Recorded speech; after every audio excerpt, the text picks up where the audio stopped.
Residents around the Peoples Cartage warehouse fire in South Parkersburg have raised concerns about their safety, including things like air and water quality. Our Gavin Carrick talked with residents to find out more.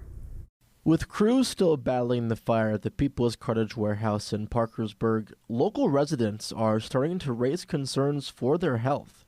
With information still coming out about what's inside the facility, people who live nearby say that they want to know what they're breathing and what could be washing into the ground and the local rivers.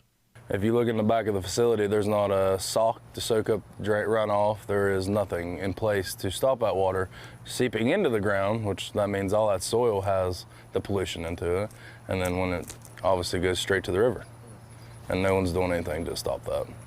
Residents with asthma or other respiratory issues are advised to limit time outside, and they are looking for more details about any possible health or environmental impacts.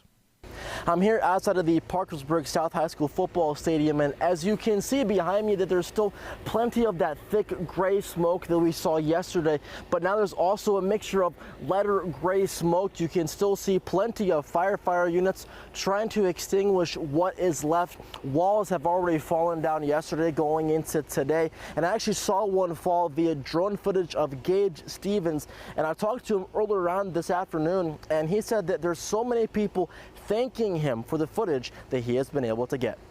They've seen all my updates, and everybody in this neighborhood has enjoyed me going up there and showing them the updates, because no one else is updating.